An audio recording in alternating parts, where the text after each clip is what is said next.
All right, yes, so my name is Marcel LaFlamme. I'm a graduate student at the Department of Anthropology. I worked with Shannon Kaput-Smith, who's the scholarly communications liaison here at Fondren on this project. And the title of the project, at least in its sort of first iteration, was Know Your Author Rights. So for folks who may not be quite as familiar with this sort of language of author rights, one way to think about it is that when researchers publish their scholarly work, they're usually asked to transfer the copyright of the published work to the publisher. So there's an agreement that they often sign, that's sort of the mechanism by which that happens. And what I learned over the course of my research is that by the late 1990s, there was an interest in encouraging researchers to retain some of those rights, rather than sort of signing them all over to the publisher at once. So legal scholars sort of talk about copyright as a bundle of rights. You can imagine kind of a bundle of sticks. And there was an interest by folks who were sort of proponents of author rights to say, what would it look like to say, okay, well, the publisher can have certain rights, the ones that they need, and then we'll retain others to do things like reproduce a work. If I publish an article in a journal, and then later I write a book, right? I might want to use that article in my book. I might want to give someone else permission to use my article, to translate it into another language. So for authors to think about those rights, rather than just sort of signing them away without kind of, thinking about that decision, there was sort of interest in doing that, and the question became, how can libraries promote that kind of behavior in the researchers that they serve, right? How can libraries sort of help to incentivize people to think along those lines? So a little bit about me. I kind of locate my research here at Rice, and as an anthropologist in the anthropology of work. I study drone pilots and how they're trained. So, in one sense, I think questions of sort of digital work environments and really asking how people use technology in a really day-to-day way, that's something I'm quite interested in. But the other hat I wear is that here at Rice, the editorial office of a major anthropology journal, Cultural Anthropology, is edited out of my department, the Department of Anthropology. And I actually serve as the managing editor for that journal. So this project sort of spoke to me less from kind of the drone side of the house, and more in the sense that something I'm thinking about in my role as managing editor is sort of how authors, how we license the articles that we publish, what rights authors can retain, what rights readers have, actually, to be able to do things like initiate translations or other forms of adaptation. So when I saw kind of the call go out, and I looked at this project in particular, so this is kind of the initial breakdown of what the tasks were. So Shannon envisioned looking at Rice's existing author rights resources. It's a bit hard to see there, but Rice has a few sort of web pages, web resources, kind of discussing author rights and presenting information in what you could argue is sort of a static way. And so one thought was to sort of do a usability study of those resources and to say, okay, how could we make those better, make those more usable for visitors to the page? The project also involved sort of researching how other university libraries have created programs and services around author rights, and then, as Lisa said, sort of delivering a report at the end, right? So a set of recommendations around what Fondren sort of might do differently. So to me, one of the most exciting things about being the fellow was not just being asked to sort of carry out a project that someone else had sort of laid out for me, but really being given permission to kind of participate in the research design. And so I think I walked into my interview for the position and I said, this sounds good, but could we tweak it a little bit? I'm not convinced that this is the final version of what we want to end up with. And it was really exciting to have Shannon as my mentor say, great, right? I'd love to hear what your perspective, the way that you think about research design, might help us to get more out of this study than we would otherwise. So as I thought about how to reframe the research, I got to think about sort of the window of time in between an author might receive one of these author agreements that they're asked to sign. You can imagine it sort of popping up in their inbox. And then the moment where the author returns that agreement to the publisher, right? And if we think anthropologically about that window of time, right, we can ask all kinds of questions. Well, how long is it, first of all? what happens in that period of time? Do authors here at Rice call up a colleague? Do they call the library? Do they go on the web and look for information, right? How can we sort of reconstruct what happens in that window of time, which is so important, actually, in terms of the whole future copyright term of the article? So much of what is possible is determined by what happens in that window of time, right? The whole sort of term of the copyright depends on what is signed or not signed in that contract. And so given that we're not going to be sitting in professors' offices all day waiting for the email to come in, right? How can we sort of design a study that would allow us to reconstruct what happens sort of in that window of time? So I guess version 2.0 of the project looked a little different than version 1.0. So it became an interview-based study. It went through the Institutional Review Board process here at Rice. And it was, talking to faculty from across the schools and from across sort of career stages. So from assistant professor up to full professor, trying to understand their attitudes and their practices around author rights, and then actually triangulating that interview data with the documents themselves, right? So with the documents that they signed. And the way we did that was actually using their most recent article-length publication as a case study, right? So it's often difficult to say, well, in general, what do you do about this topic? It's easier often for us to say, okay, well, the last time you went to the grocery store, the last time you went to the dentist office, right, what happened? It's easier for us to recall that. That's sort of a basic kind of social science insight, is that if we can sort of take a case study that's in recent memory, often we can get richer, more granular data from informants.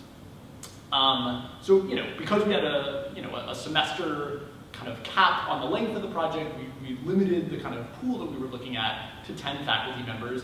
It would be exciting to scale this up. It would be exciting to sort of look in a more sort of rigorous way at differences across disciplines. But I think a cohort of 10 got us started anyway, and sort of pointed us towards some questions that it seems like are interesting to ask. So when we talk about findings, I mean, for me, I would say one of the most interesting things about this project was just realizing kind of the diversity of publishing outputs on a campus like Rice's, right? So, I mean, one person who I contacted about the study, we sort of did a random sample of folks at these sort of different career stages and across departments, and one said, well, I'm a composer, right? So my published output is sheet music. Okay, well that's a bit different, right, than the sort of article, the journal article format that we had in mind. Looking at the sort of 7 journal articles and the 3 book chapters that sort of formed the basis of these case studies, 5 of them had a single author, right? On the other end of the scale, one of them had more than 500 authors. So represented a sort of massive international scientific collaboration, right? So right there, I mean, how you talk about author rights, of course, is different in that context when you're sort of talking about big science.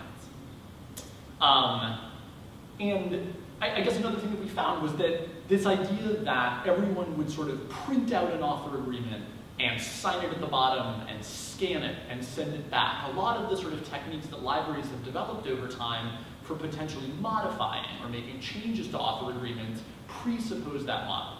They presuppose that there's sort of a physical artifact at some point and that you can, in a sense, staple something onto the end, right? But what we found was that, for example, in one journal, there was no agreement to actually sign. Instead, there was a set of terms on a website. And by submitting an article in the first place, you were agreeing to those terms. It was sort of a click wrap type of thing where, by submitting, you sort of agreed to the terms. So in that sense, how are we going to modify the terms, right? There's nothing to sort of staple on in that case. So we really wanted to think about sort of author rights interventions that didn't presuppose that sort of printable document, and that's thought about how permissions could be granted in a broader way. So in some of our findings, I mean, most participants that we talked to really spent very little time reading these author agreements. So it wasn't a surprise, but it was interesting to hear that. So I talked to a full professor at the Jones School who said, and I'll kind of imitate it as best I can, he said, when he gets one of these agreements, he says, I'll be like, boom, send it back without reading anything. Okay, well, that's good to know. Another professor from the engineering department said that, especially when publishing with new journals or in publishers that she hadn't published in before, that she would try to spend 10 minutes at least looking over the terms. But she admitted, I haven't always been rigorous about making sure that I really truly understood the agreements that I've signed. And when we tried to understand the reasons why that was so, we got kind of a couple of clusters of reasons. So on the one hand, participants tended to believe that author agreements were impossible to change. And that any effort to negotiate with the publisher about those terms risked delaying the publication, or the fear that maybe they wouldn't want to publish the article at all. I think junior faculty especially feel quite vulnerable in that way, right? That maybe they have 1 or 2 or 3 articles out, and so each one represents all of this work, all of this time, the tenure clock is ticking. So you have folks at one end of the spectrum who really feel quite vulnerable, quite precarious. On the other hand, senior faculty, I think often had the sense that failing to comply with those agreements really had no effect, right? So one informant said, I just never heard of anybody getting in real trouble for breaking any of these publishing things. So as far as I can tell, there's no problem that needs to be solved. I've never read one, and there's never been any consequence to me, right? So in this interesting sort of, almost polar sense that on the one hand, these agreements are powerful and we're sort of in the grips of them, and then on the other hand, that they're sort of these ephemeral things that you can sort of ignore at your leisure. Folks talked about sites like ResearchGate and academia as well. But they had a sense in the back of their minds, perhaps I'm not supposed to publish all of my work there. But talk to one informant from the School of Natural Science that says, I put all my stuff on ResearchGate. That way anyone can get it. I haven't been flagged for it yet. I'm waiting for it. You get this letter someday that you're going to be sued, but I've never been asked to take them down. I figure I get one warning shot, and then I can take it down. Right? So the growth of these sites, of these academic social networks, is sort of part of this shifting landscape. And in some ways, I think the agreements themselves are lagging behind sort of researcher practices as far as how they make their work available. So in terms of recommendations, one thing that came pretty directly out of the interviews, actually, was the creation of an agreement review service that would be led by the scholarly communications liaison, so by Shannon, but that would sort of operate as a flexible network that would open out on other library staff and potentially other staff here at Rice. So subject librarians in the field of the researcher in question, enlisting them in that process, and even potentially Rice's Office of General Counsel, right? If there are situations where a lawyer's expertise is needed, we as the library don't want to punt on that, right? We don't want to say, well, we can't give you legal advice, right? There are situations where what we need to give authors is legal advice, right? And we as an institution need to figure out how to build up the sort of social infrastructure to do that. I should say that, agreement review services like this exist on a more informal basis at many libraries, right? Many sort of, websites that give information about this will say, if you have any questions, if you'd like to sit down with an agreement like this, we're happy to do it. But we're sort of imagining branding this service, sort of publicizing it to faculty in a more deliberate way. And we did hear from several informants that a contract review process would be great. That it would really be a value add from a faculty perspective. We also talked a bit about sponsoring and facilitating departmental retreats. So actually sort of getting faculty to talk with one another about a core journal, right? That perhaps several researchers in a department or a lab group publish in. Are there sort of modifications to a publisher's agreement or ways that the agreement sort of constrains them that they have in common? Right? Could they actually agree on a set of terms that would be helpful to try to sort of make? And if the publisher grants them once, right, then in a sense Rice would know that, and Rice would be able to empower other researchers who publish in that same journal to ask for similar modifications, knowing that they've been approved in the past. So I'll just close by saying, thinking about kind of the outcomes for me personally as a graduate student, I want to name the fact that being paid a cash wage was really helpful. Right? So my department stopped paying me a stipend at the end of last year. And so having that extra income in the fall, having it in that form rather than a more intangible form of compensation means a lot. And I think it's something that the program is doing right. I think that compared to maybe some of my colleagues, for me, I think this project was less about learning new skills, but maybe more about new perspectives on my work as a journal editor.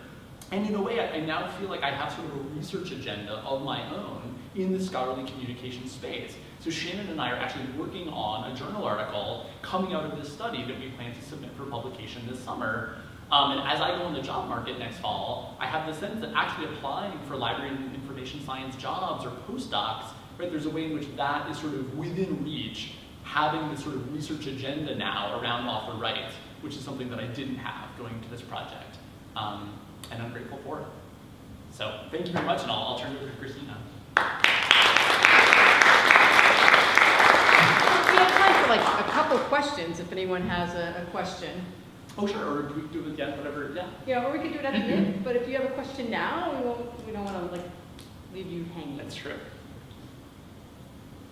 Questions about author rights at all, or about this sort of research? Actually, I'll give one shout out to the Office of Institutional Research for providing us sort of with the faculty sort of data in the first place. I mean, that was sort of a corner of the university that I didn't know a lot about, and actually sort of figuring out how to tap into that as a graduate student and not have to sort of scrape this matrix of names from departmental websites or whatever. That was actually a real, a corner of the university that I don't interface with, and that was great to connect with.